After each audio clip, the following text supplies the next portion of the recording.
5월의 세 번째 목요 묵상입니다. 5월도 벌써 중순입니다. 더워지는 날씨 속에서 건강을 잘 지키시고 늘 하나님과 동행하는 복된 하루 되시기를 소망합니다. 오늘 우리가 함께 묵상할 말씀은 민수기 31장 1절에서 12절의 말씀입니다. 여호와께서 모세에게 말씀하여 이르시되 이스라엘 자손의 원수를 미디안에게 갚으라. 그 후에 네가 네 조상에게로 돌아가리라. 모세가 백성에게 말하여 이르되 너와 함께 있는 사람들 가운데서 전쟁에 나갈 사람들을 무장시키고 미디안을 치러 보내어 여호와의 원수를 갚되 이스라엘 모든 지파에게 각 지파에서 1000명씩을 전쟁에 보낼지니라 하매 각 지파에서 1000명씩 이스라엘 100만 중에서 12,000명을 택하여 무장을 시킨지라. 모세가 각 지파에 1000명씩 싸움에 보내되 제사장 엘르아살의 아들 비느하스에게 성소의 기구와 신호 나팔을 들려서 그들과 함께 전쟁에 보내매 그들이 여호와께서 모세에게 명령하신 대로 미디안을 쳐서 남자를 다 죽였고 그 죽인 자 외에 미디안의 5 왕을 죽였으니 미디안의 왕들은 에위와 레겜과 수르와 후르와 레바이며 또 부올의 아들 발람을 칼로 죽였더라. 이스라엘 자손이 미디안의 부녀들과 그들의 아이들을 사로잡고 그들의 가축과 양떼와 재물을 다 탈취하고 그들이 거처하는 성읍들과 촌락을 다 불사르고 탈취한 것, 노력한 것, 사람과 짐승을 다 빼앗으니라. 그들이 사로잡은 자와 노력한 것과 탈취한 것을 가지고 여리고 맞은편 요단강가 모압 평지의 진영에 이르러 모세와 제사장 엘르아살과 이스라엘 자손의 회중에게로 나아오니라. 오늘 본문은 미디안과 전쟁을 하는 이야기가 담긴 말씀입니다. 이스라엘이 미디안과 전쟁을 하는 이유는 이스라엘이 가나안 여정 속에서 미디안의 속임수로 인해 우상과 음행의 죄를 범했습니다. 그래서 이 범죄로 당시에 이스라엘의 24,000명이 죽었어요. 하나님은 이 일을 기억하셨고 하나님의 백성을 죄악으로 이끈 미디안을 심판하실 것을 말씀하셨는데 오늘 본문이 바로 그 말씀인 거죠. 하나님은 미디안에 대해서 2절에 이렇게 말합니다. 이스라엘의 자손 원수를 미디안에게 갚으라. 그리고 3절에서는 여호와의 원수라고 말씀하세요. 이스라엘의 원수가 하나님의 원수인 거죠. 왜냐하면 이스라엘은 하나님의 백성이고 그분의 거룩한 나라이기 때문입니다. 이스라엘은 거룩하신 하나님을 따라 거룩하게 살아야 했습니다.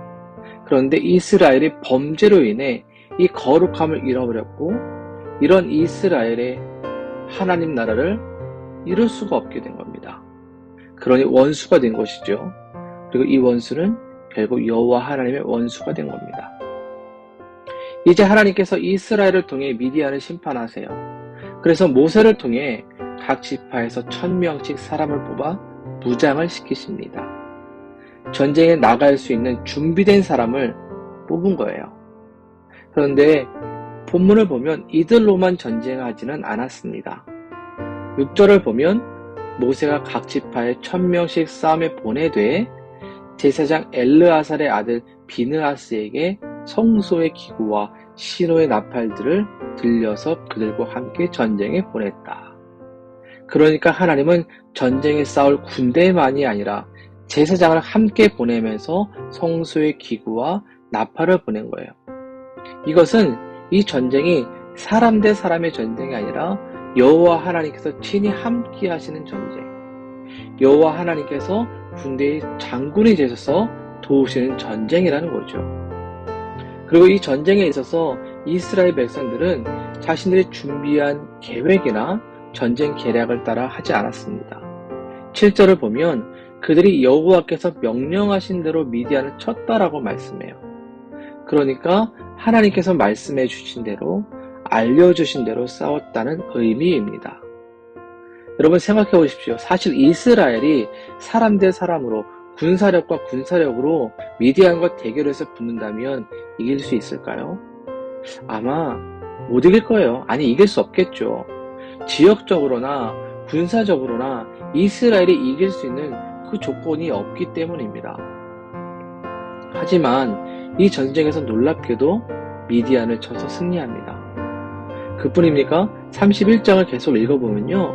이 전쟁에서 이스라엘은 단 한 명도 죽지 않았다고 기록하고 있어요.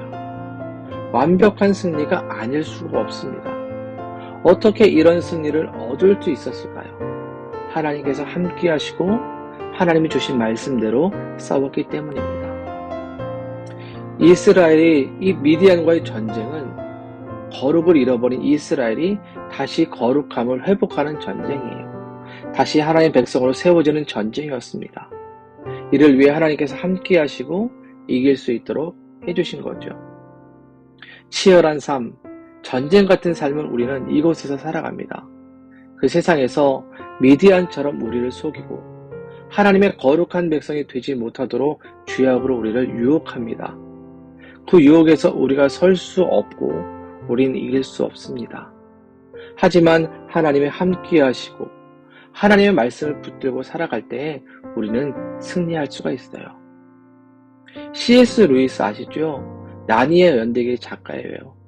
그는 이런 말을 했습니다. 하나님의 뜻 밖에서 성공이란 없고 하나님의 뜻 안에서 실패란 없다. 우리의 믿음의 삶이 성공과 승리를 얻고자 한다면 하나님과 함께 해야 하고 하나님의 말씀을 따라 살아가야 한다는 거죠. 사랑하는 여러분, 우리 각자의 삶 속에서 거룩함을 방해하고 믿음의 자리를 멀게 하는 것이 있습니까? 미디안의 전쟁에서 승리한 이스라엘처럼 우리도 승리하기 위해 무엇을 해야 할까요? 그리고 여러분에겐 어떤 것이 필요합니까? 오늘 이 본문의 말씀을 다시 한번 묵상하며 살아갈 때에 정말로 하나님의 백성으로서 우리가 세상 가운데 그 어떤 죄악과 유혹 가운데서도 우리가 승리할 수 있기를 주님의 이름으로 축복합니다. 기도합니다. 사랑의 하나님 감사를 드립니다. 세상의 좋은 곳에 섰고 세상의 화려함에 속아 범죄했던 이스라엘이 바로 죄였음을 고백합니다. 또한 내 혼자 스스로 설 수 없음도 고백합니다.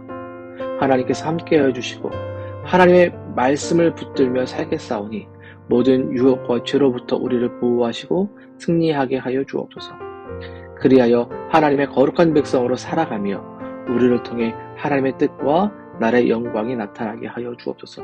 또한 세상에 선한 영향력, 거룩한 영향력을 끼치는 믿음의 백성이 우리가 되도록 인도하여 주시옵소서. 주님, 우리 성도들의 고민, 아픔, 문제를 아시죠? 치열하게 살아가는 이민의 삶 속에서 주님께서 이 모든 것을 선하신 뜻 가운데 인도하시고 응답을 내려 주시옵소서. 필요를 하시고 풍성히 채우시는 하나님의 은혜가 우리 성도들의 가정에 넘쳐나게 하시고 매일의 일상이 기적이 되도록 축복해 주옵소서. 예수님의 이름으로 기도드립니다. 아멘.